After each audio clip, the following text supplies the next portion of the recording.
Okay, we're back.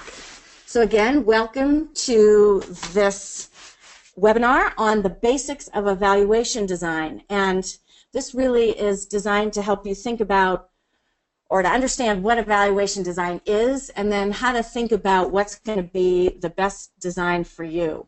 But before we kick in, I'm going to unmute Kat and see if she has anything she'd like to say before we get started. Let's see. Kat, you may need to undo in your end. Well, Kat, are you there?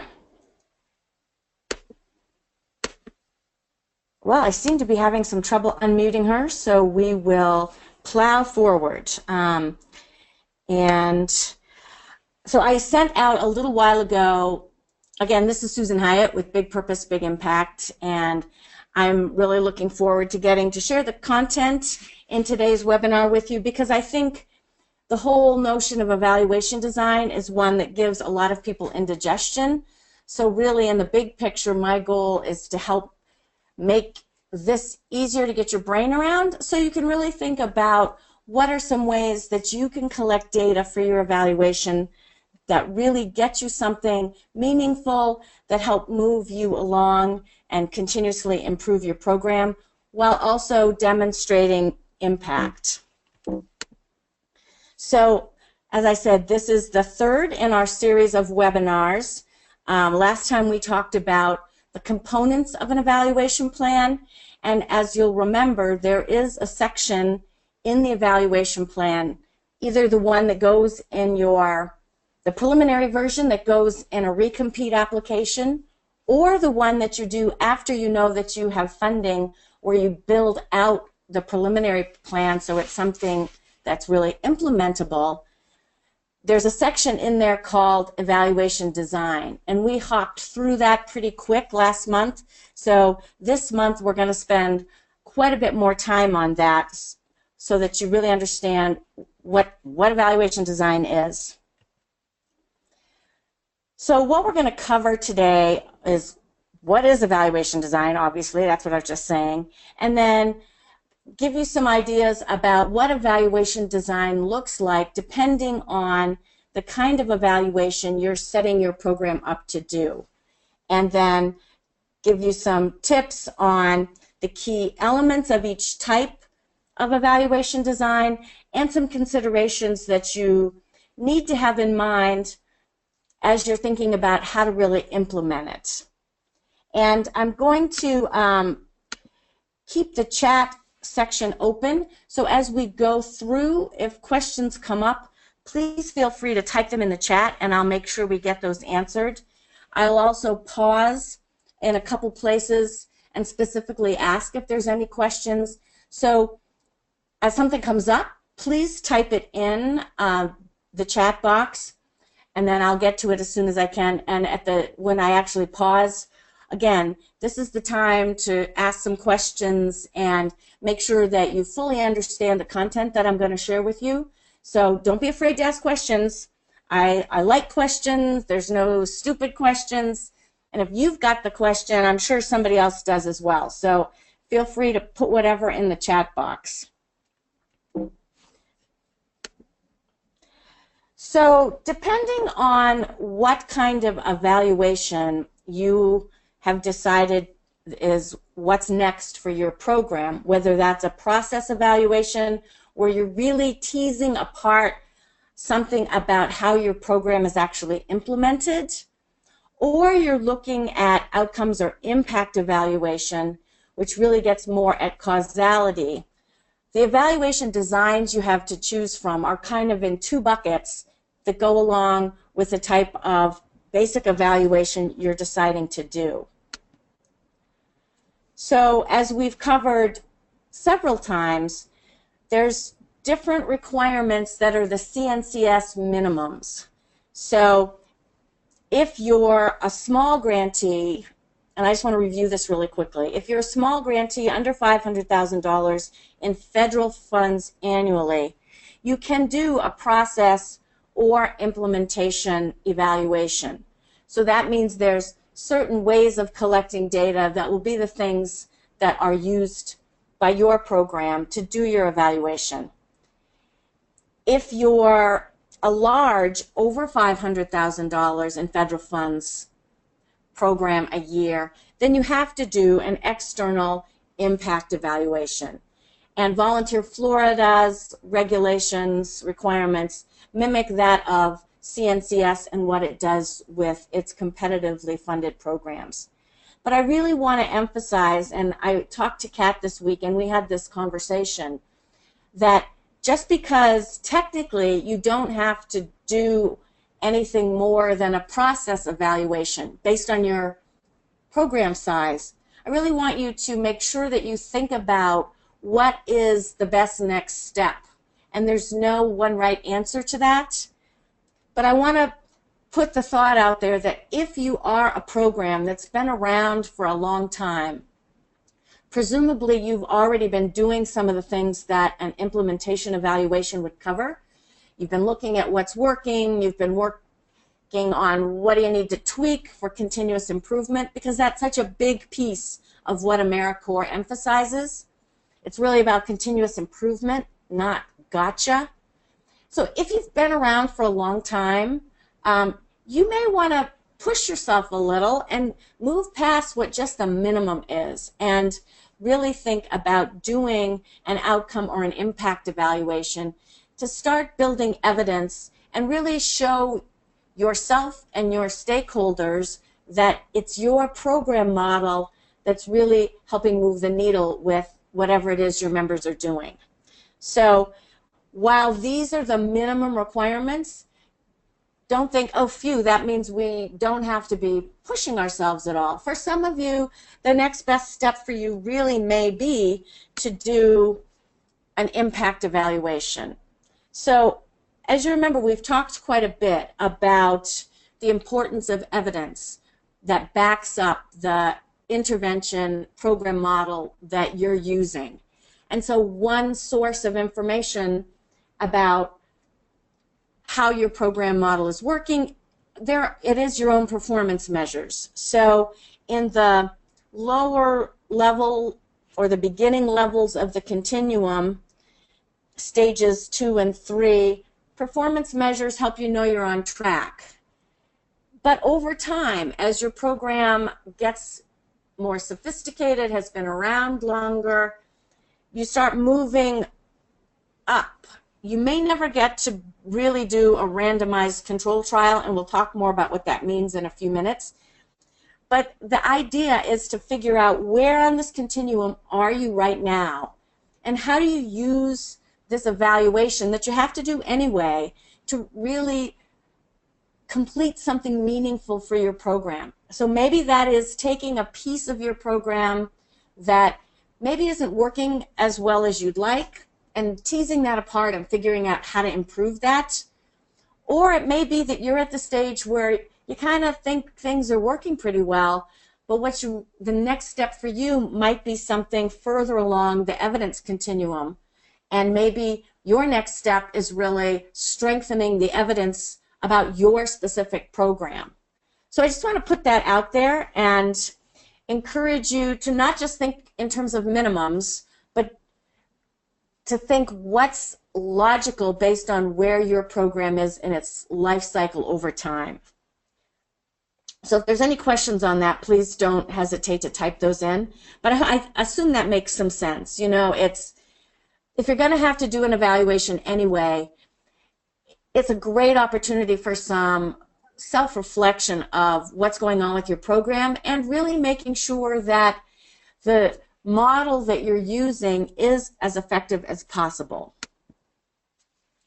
So some of the things that come into play there, as we've just been talking about, you know, evaluation is something that happens once every 3-year cycle. So each of your programs is in a different place in terms of how long you've been in an AmeriCorps program and what's up for you.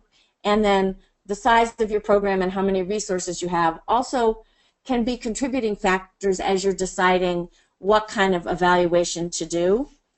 And I do want to underscore, and I know for those of you that we've had phone conversations one of the things that we've talked about quite a bit is the evaluation doesn't have to cover every activity that your members are doing to serve the community.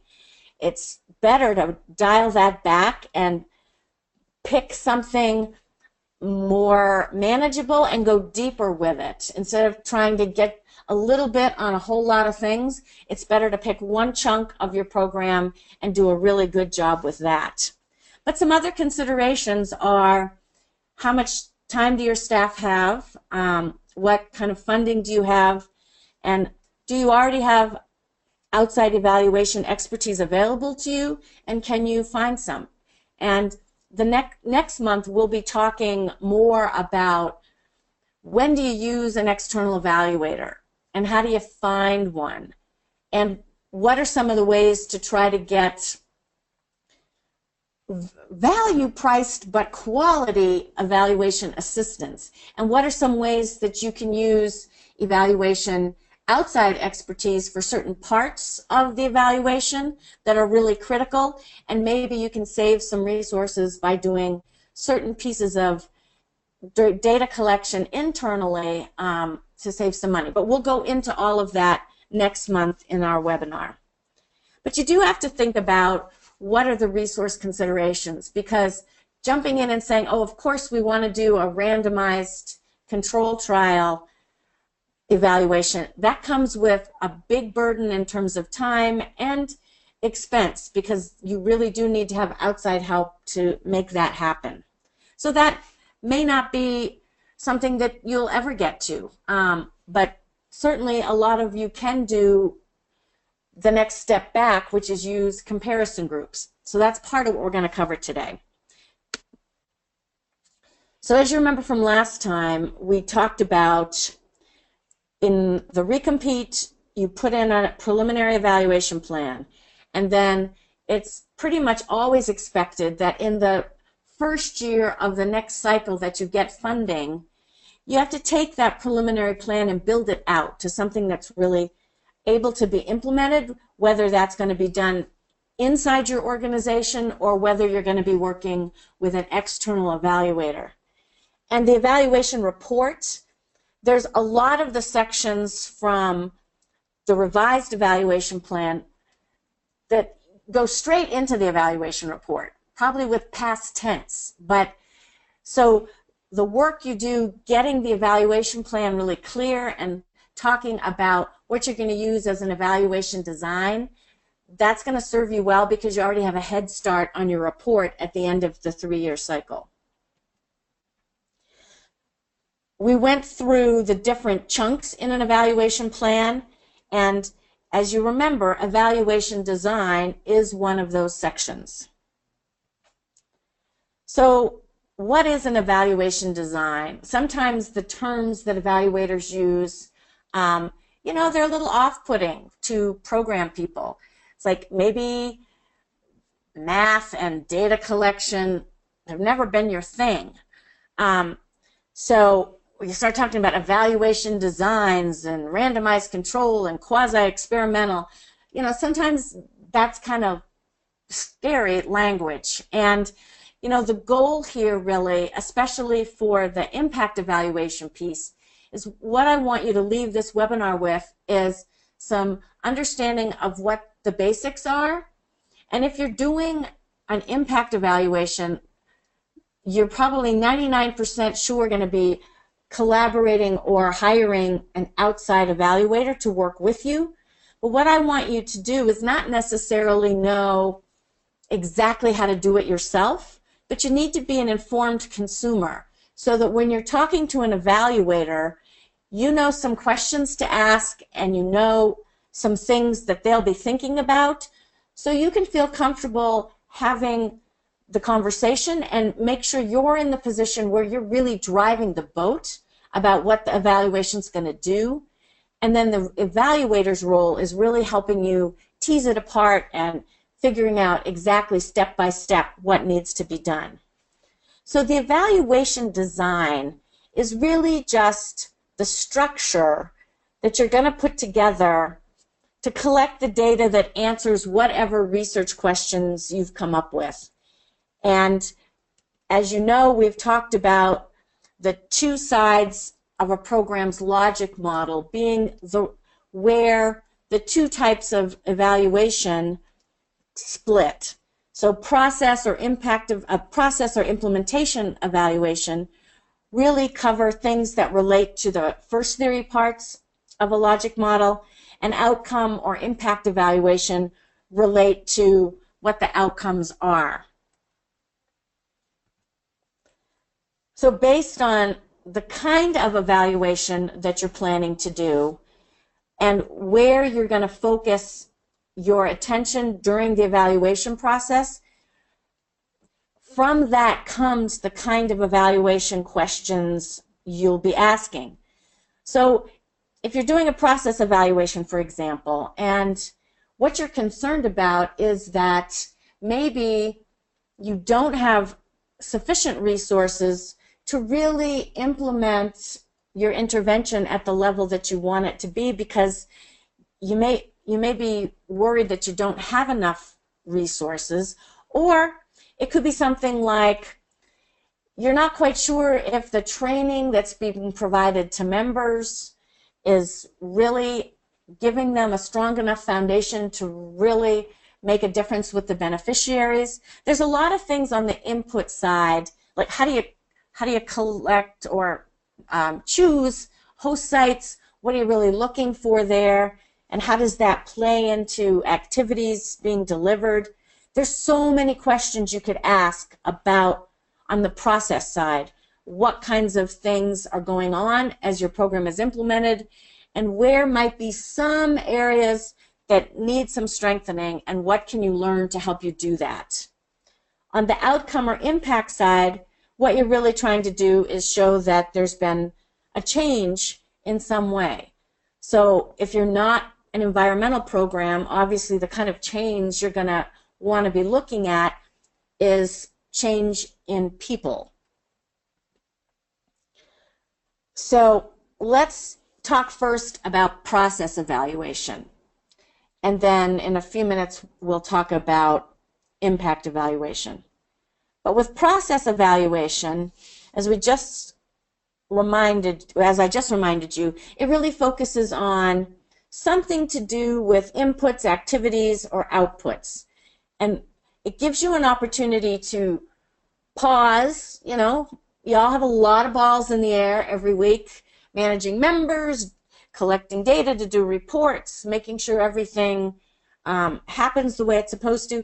Sometimes you may not have time built in to really drill down on how things are working, to figure out what improvements to make. So process evaluation helps you do that. So process evaluation can have either qualitative or quantitative data collection.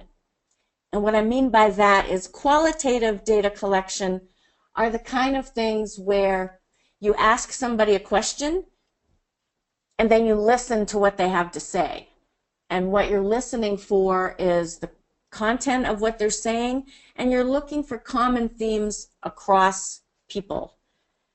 Quantitative is more like, here's a rating scale. How did this work on a scale of 1 to 5? What do you think about this or that? But the methods you use to analyze those for your evaluation are different. So the nice thing about process evaluation is that there's no expectation of a comparison or a control group, because you're looking at specifically at your program and how it's being implemented, and you don't have to use any advanced statistical methods. So in some ways those are pluses, but I wouldn't say the only reason you're going to do a process evaluation is because you don't want to do any advanced statistical stuff. Like, you got to have a better reason for it than that. So we've talked a bit about evaluation questions, and so I just want to remind you what some of those might actually look like. So, is the program being implemented as it's designed? Is it being implemented across sites in the same way? Did you actually reach the people you were intending to reach? And did they get the dosage really that you had intended them to have. Because that's tied back, of course, with the evidence you gave of why you're using the specific program model that you are. So if the research and your own studies show that doing something a certain number of times every week over a certain number of weeks is what really moves the needle, you got to make sure that you're actually doing that at the end of the day. So another thing that process evaluations help with is if there's some component of a program that maybe isn't working as well as you would like. And then that's a great thing to be able to study as part of your evaluation. All right, come on thing. Are program beneficiaries satisfied with the program? Why or why not? That is an example of a process evaluation question. I would say don't default to this. Sometimes people think, oh, well, we'll just do a satisfaction survey and be done with it. You got to make sure if that's what you're doing, you have a good reason why that's what you want to focus on. Just doing sort of a, they call some of those Likert tests where it's how well did you like this or that, smiley tests. Sometimes those are not all that helpful. In certain circumstances, this might be the thing to do, but I would say it shouldn't be your first choice. And then, as we already talked about, something that does often get studied under process evaluation is, do you have adequate resources to actually implement the program the way you think it should be implemented? So I think one of the things that, people are like, okay, sure, we're going to do a process or impact evaluate or implementation evaluation, but what does that really mean? So what are we going to collect data? What kind of data are we going to collect? Who are we going to collect it from to be able to answer the questions that we laid out that are the focus of the implementation evaluation? So here's some examples. So if you were a school-based program, whether that's during the day or after school, chances are really good that no matter what you're doing, you're going to be looking at some program and school level administrative data as part of peeling back the layers of an onion to understand how your program's working. It might involve site visits to schools where members are serving and doing some observations maybe of how members are delivering the service to see, okay, are they doing what we asked them to do? If you have a set curriculum, are they actually following it? Do they seem like they have adequate skills to do what you've asked them to do? All of those kind of things. Another thing you might be doing is interviews with key folks. That might be school staff, like teachers, or reading specialists, principals, other folks in the school. You might be doing focus groups where you are basically doing an interview but with a small group of people, asking for their ideas about how is this working, and maybe what you want to learn is what are their ideas for how you can strengthen some piece of your program. So the common kinds of data sources are a couple of questions to ask yourself is, based on the question we're trying to answer through our process evaluation, who is in a position to give us an answer to that question, to help us understand how things are going? And then what's the best way to get that information from them? Sometimes it might be a survey that's not listed here, but sometimes you might be asking different sites something about the implementation of the program, but instead of doing interviews, it's more cost-effective and time-effective to do a survey. But you have to think about who and then what's going to be a good way to get that. Sometimes it's easier if you can just get people in a room, maybe over lunch, you provide a pizza or something and have a focus group live, and then people don't have to type anything in and they don't have to worry about answering in a certain way. You then have a tape recorder going and somebody's taking notes and there's actually a conversation. and you can get a lot of data that way. Sometimes it's going to be easier to do something like a SurveyMonkey survey. If people have good access to computer and it's something they can complete relatively quickly. So there's no one right method to use. You have to really match the method that you think is going to work with the people that you're trying to get information from. If it's not information that already exists because it's collected by somebody else on an ongoing basis, then what your challenge is trying to get access to that data. You also have to think a little bit about, so how are you going to analyze it once you've collected it? So with things like observations and interviews and focus groups, where you can end up with a lot of qualitative data, meaning things people are telling you that are words, not numbers so much, you have to be looking for themes. So one of the things to think about is that takes time. Especially the more interviews you do, it takes longer to read through them all and try to make sense of it. But you can get really great information that way as well, because people aren't just reacting to a set group of answers that you put out there. It's like they can actually explain to you from their perspective how they feel like things are going. And another thing you're doing in a process evaluation is looking for confirmation of things across sources. A lot of times evaluators and researchers call this triangulation of data. So really what that's getting at is, do members, say, and teachers and students all sort of see the service they're getting from the same lens? Do they all feel like it's a benefit in kind of the same way? And if there's some gap there, what's that about? And is there something that could be improved? So I want to walk you through an example of how you might build out a process evaluation using a literacy program as an example. So if the research question was, is the literacy program being implemented as designed? And so for some of you that have multiple sites and you're going to be doing a process evaluation, this could highly likely be the kind of a thing that you might be doing for your evaluation. So the first order of business is thinking about, what are the indicators of it being implemented as designed?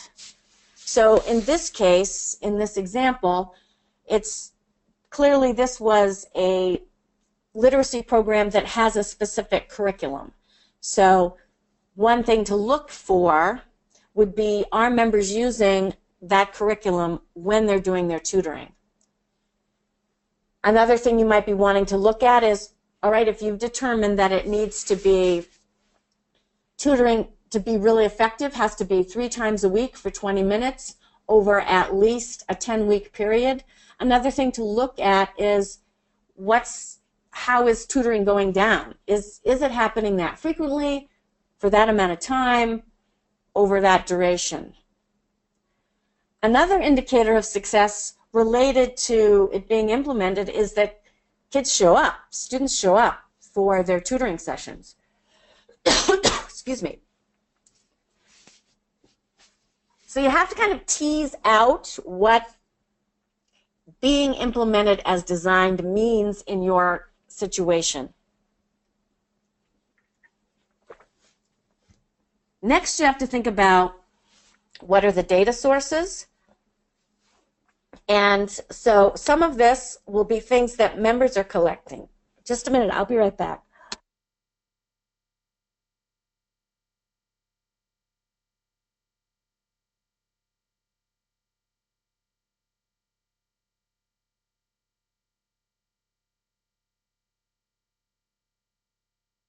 Sorry, all this talking is makes this cold kind of act up. So members are one source of data.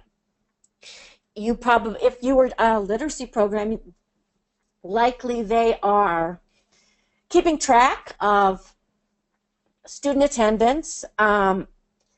They're probably saying what days they tutored what kids on. And then if they're doing that on a weekly basis, then you also can see how many times students receive tutoring. Another way that you might find out about the first two indicators is somebody, maybe an evaluator, does observations of the members while they're doing the tutoring with the students.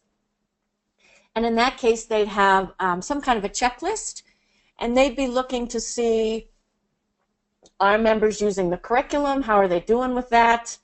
And did they meet certain expectations around how long the session was or how they were working with the student? So there's kind of two options there. Members, you can get some of it from, but sometimes it's good to not just rely on member reports, having another set of neutral eyes, actually observing what they're doing when they're tutoring, strengthens what you're doing in terms of the evaluation. So you also have to think about when is this stuff going to happen?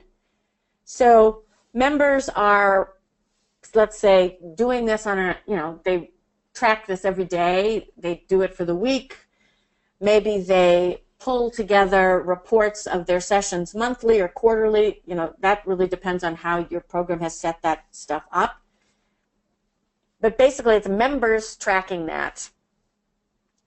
The evaluator observations, that maybe happens quarterly as well. And then you have to think about, all right, so what are you going to do with the data that you collected? So if it's an open-ended thing, it's going to be thematically coding it. And then sometimes if members have been turning in, say, duration of tutoring, you can do an average. Like, okay, maybe this day it was 15 minutes, that day it was 25 minutes across all students. What does that look like? So there could be some math involved. So hopefully you can see how these things help you know what are your steps to answering this research question. So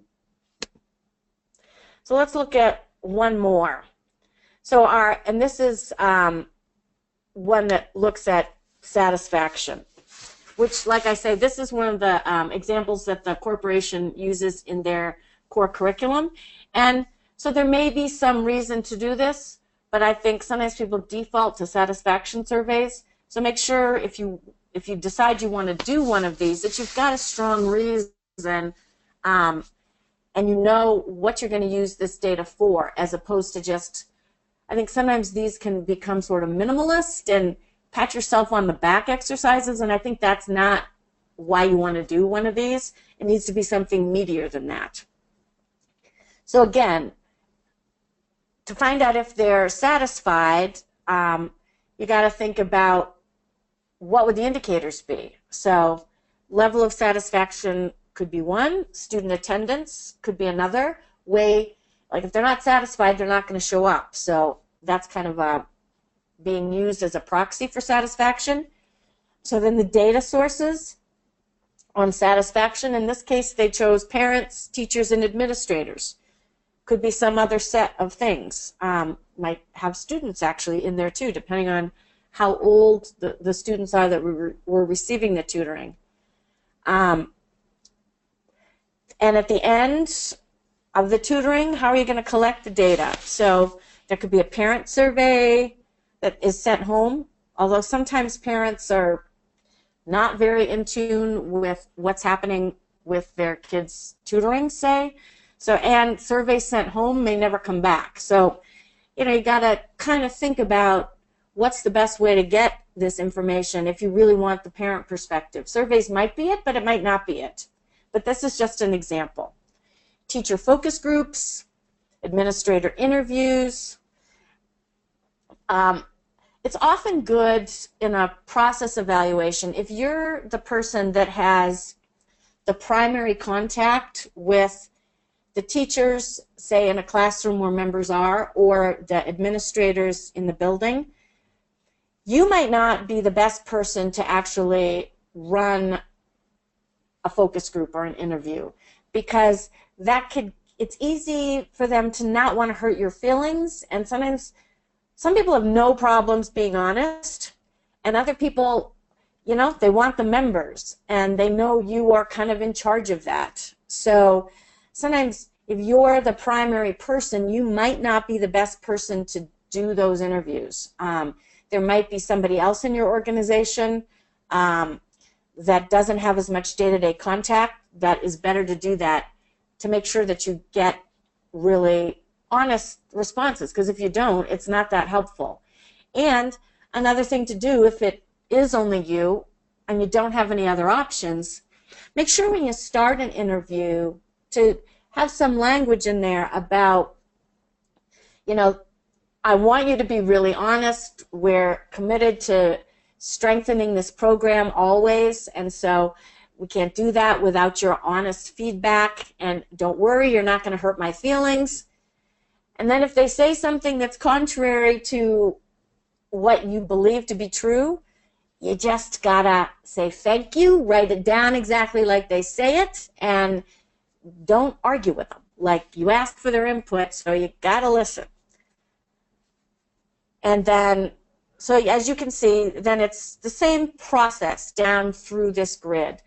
How are you going to collect it, sort of when, and then what are you going to do with the data once you collect it? So like something with a survey, some of the answers are probably closed-ended questions, so then what you're going to do is tally up how many said this, how many said that, and then if there's open-ended questions, somebody's going to read them all and kind of compile a list of the themes and count up how many people mentioned that. So any questions about any of this process evaluation, like what the design might look like, how you would collect the data? Any questions about this before we move on? And if you do, type it in the chat box.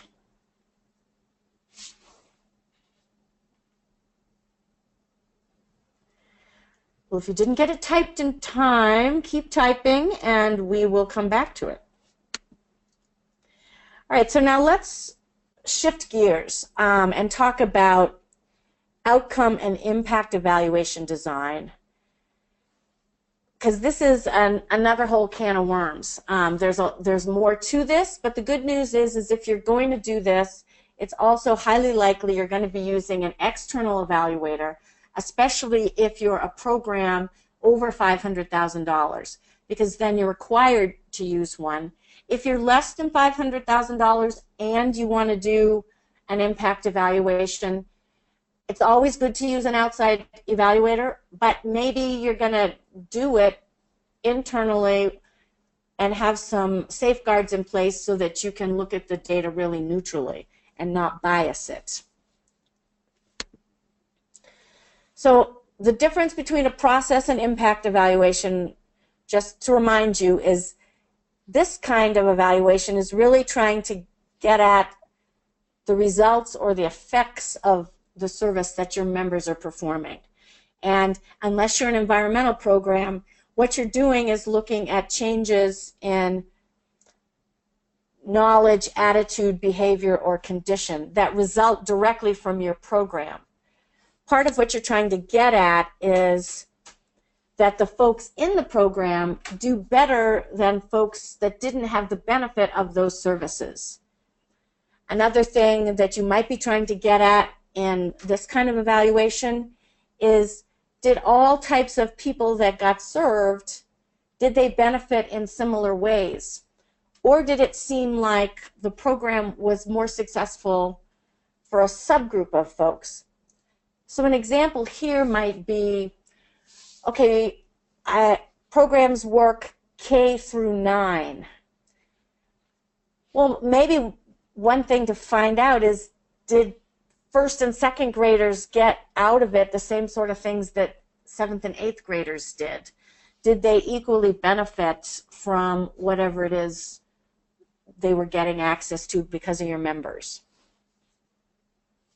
Or does there might be other criteria that would influence how people receive a service and whether they're able to take advantage of it. So it might be also for something like,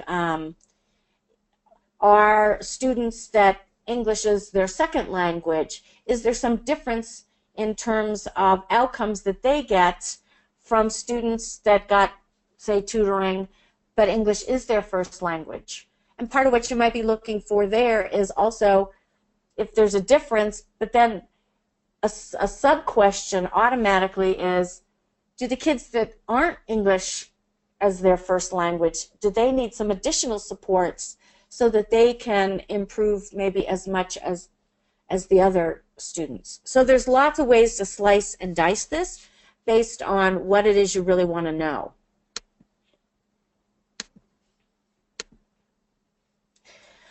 So once you move into this whole impact evaluation zone, you have to start thinking about comparison and control groups. And really at the end of the day, all that is having some group of people, and if you're an environmental program, maybe it's some area of the environment that is similar to the one that was served by members that you can compare with. So what you really want to know is that the folks or the land that was included as and got treated through the AmeriCorps program, it is better off, or they are better off, than folks that didn't have that service. So comparison group is quasi-experimental design, and control group is experimental design. And we're going to talk more about that. So once you move into outcome or impact evaluation design, there's sort of three buckets of evaluation designs to choose from. And they go sort of up the ladder in terms of how strong their findings are considered, but then that also comes with a difficulty factor as well. They may be more valid, but they're also more difficult to do well. So kind of the bottom rung is a bucket called non-experimental designs, and this is where you're measuring something about a group and their changes, but there's no group that you're comparing it to, or maybe you're comparing the group to itself. And so it can give you some insights into what's changing, but it's considered less rigorous than some of the others. So quasi-experimental design is like up a notch on the ladder, and this is where you pick a group of people that are as similar as possible to the group that's receiving the service from your members.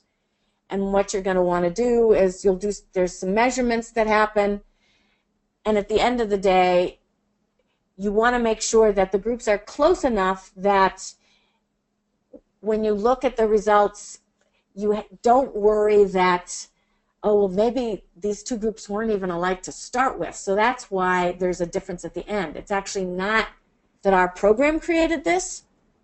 It's that we didn't pick groups that were actually comparable. So whenever you do a good, strong job matching and coming up with a comparison group that is really, really similar with the one that received the intervention, that's considered stronger evidence than if it's a non-experimental design. And then the third bucket is sort of the gold standard, they call it, where you have to do randomly assigned control groups that match. So you have 10 people that sign up for something, and you kind of randomly, by a lottery, or you pull their name out of a hat, you get the service, you don't. You do, you don't. And then at the end of whatever service members provide, you're going to look at where's the group that got the service and where's the group that didn't. This is really, really hard to get to. A lot of social-related programs never fully get here, so if you're not going to be able to do a random control experimental design, don't worry about that. But that means you need to make sure you're really thinking about doing something that's cool and doing a good job at it. So let's dig into this a little bit deeper. So what are some examples of non-experimental outcome evaluation? So if you remember, that's kind of on the ladder, that's a low tier. And this is where outcomes are only tracked for the set of people that got the service. So this might look really similar to what you do on an ongoing basis for performance measurement. There's a pretest, say, then people get a treatment. Oh, here we go again. I'll be right back.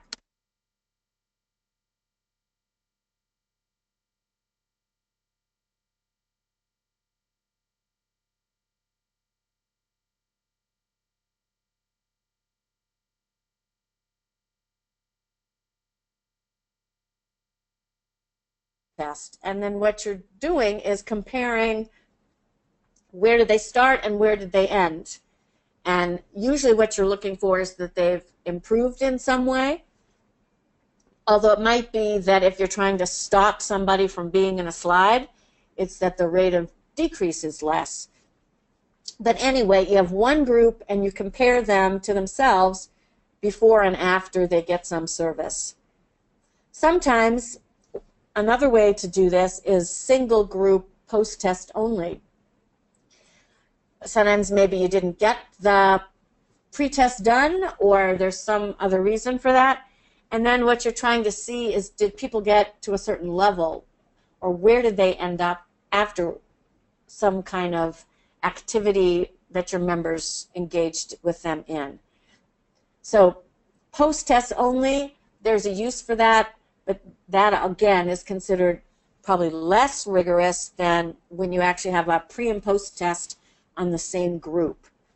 But if this is what you're able to do, the language you need to be able to write in your evaluation plan is that you're doing non-experimental outcome evaluation. So that's just a tip on to make sure that's a term that's good to know. So the next two up on the ladder, quasi-experimental and experimental, we sort of just talked through. But so quasi-experimental, sometimes it's hard to find a control comparison group, and sometimes the groups aren't quite the same, but it is less expensive and less labor intensive than doing experimental design. So let's talk about quasi-experimental design a bit more. So this is where you have, as we've been saying, a group that got the service and a group that didn't. And what you want to be doing is there's a pre-test that everybody gets. The folks getting the service get the service, and then you do a post-test afterwards. So the comparison group is doing the same before and after, and how much they might have changed is then compared to the folks that got the service before and after, and presumably they will have shown more positive outcomes because they had the service. That's what you're trying to show. And as you're able to show that, the evidence of your program effectiveness starts moving up on that continuum. But these are not groups. The comparison group isn't the random thing at all. This is where you pick a group based on a set of criteria to be as alike to the group that's going to get the service as possible. And one of the things that they always say is potential problem for validity is that there may be pre-existing differences between the groups that you maybe didn't fully know about. And so at the end of the day, what you think you know about how much difference the folks that had the service from your members, what that looks like is it may be underreported or overreported. So you never, unless you do very serious selection of your comparison group and use some statistical things which an outside evaluator can help you do, then that minimizes this the potential gap before and after. There's also some things that can be done afterwards through advanced statistical techniques that help level that out so that you can minimize any difference between the groups that may be accounting for some of the differences in results that you find. So hopefully that makes sense. And the way AmeriCorps and CNCS talk about quasi-experimental design and experimental design, they tend to talk in acronyms. And if you're not familiar with those, sometimes it's like, what are they talking about? When I was at the annual kickoff in September in DC, there were a lot of sessions on evaluation, and right out of the gates, they start talking about QEDs and RCTs, and somebody in the room finally raised their hand and said, well, what's a QED and an RCT? So everybody doesn't always know these terms. So QED is what we're talking about right now, quasi-experimental design, which means you're using a comparison group. RCT, randomized control trial, you wouldn't necessarily think that's the acronym for experimental evaluation design, but that is RCT, randomized control trial, is how it talks this type of evaluation. This is similar, talking big difference that people have been randomly assigned to get the service or not. And so because of that random assignment, this is considered the most credible, that it is the program design that created the difference. And it's often not.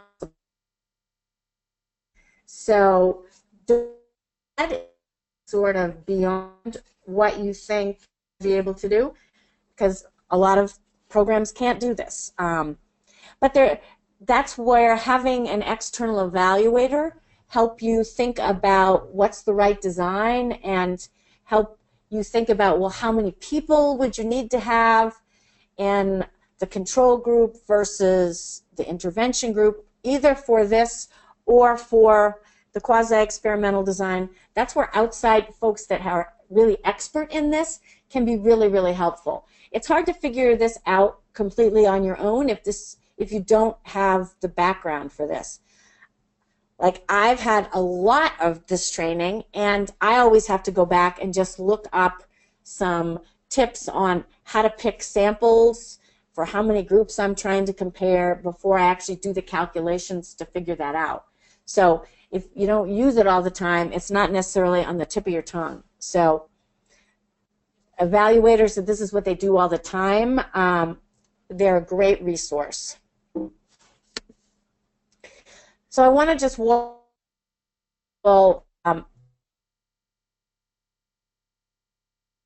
how out from the research.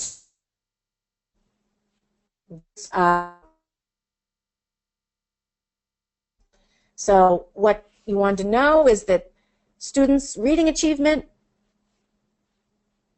the reading level is, how does that compare to a group of students that didn't get the literacy tutoring? So what you're going to want to be looking at is whether student reading achievement, measure that some way and compare the two groups. So again, the data sources are students that participated and students that didn't. And then you have to think about when is a pre and a post test completed, and then you can calculate the difference between the two groups and run some statistical tests to see if the difference that was experienced by the students that got the treatment was different, statistically significant over those students that didn't get the treatment.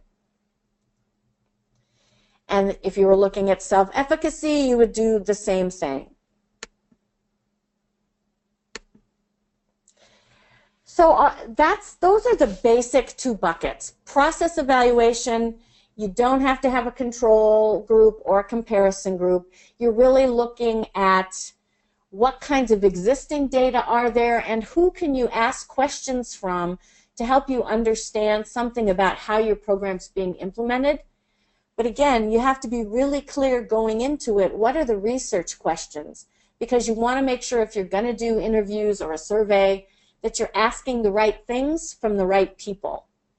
So in a lot of ways, it's much easier to do a process evaluation, but you have to make sure that you don't kind of go off down a rabbit hole and end up asking a lot of things that don't go directly to what it is you're trying to learn about.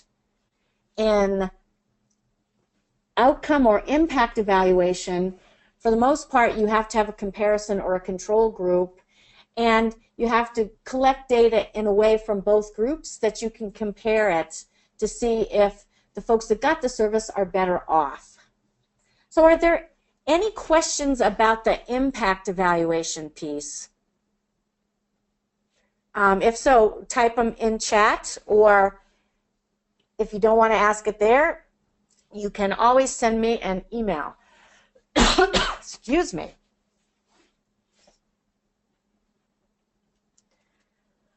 Again, there's a lot of resources up on the corporation's website, and if you do a Google search for process evaluation or impact evaluation, there's lots of resources out there to help figure out how to put this together.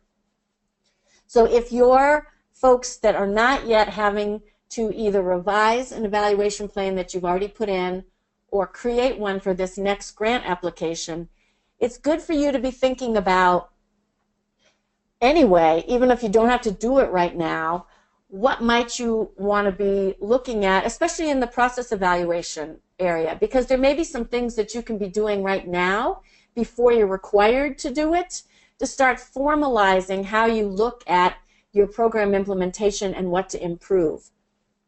For those of you that have already put in your preliminary evaluation plan and you're working with me to revise that to something that's really implementable, again, need to be thinking about where on the continuum are you, and just because maybe a process evaluation is what the minimum requirement is, just double check with yourself, would it actually, if you've been around for like 15 years, is that actually the best expenditure of your time? It might be better for you to start leaning into doing an impact evaluation and figuring out how to get a comparison group so you can really take a look at the outcomes your program's achieving in some new ways. And if you are in the process of putting together your evaluation plan now, same thing. You really need to be thinking about what's the next step for you on the evidence continuum and what's going to give you the best information to take the next step along. And don't think because you can't go to the strong evidence level by doing a randomized control trial out of the gate that there's not stuff that's back a couple notches but still gets you into that impact evaluation zone. But we can talk more about that in our next round of calls. So if anybody has any questions, I'm not seeing anything coming up in chat, please do send me an email or sign up for some time to talk to me if you're one of the 9 programs doing the more intensive piece now. And I'll also be in touch with you, those of you that have evaluation plans up for you right now before the next round of grant applications are due. You're going to be hearing from me really shortly about getting our next round of calls scheduled. So be looking for that email. Again, my apologies that my cold got in the way a couple of times. Hopefully you got some better sense of what these different buckets of evaluation design look like. And so it's a little less intimidating than it was before. And any questions you have, let me know. And if not, I will see you same time, same place next month. Take care and have a great rest of your day. Bye-bye.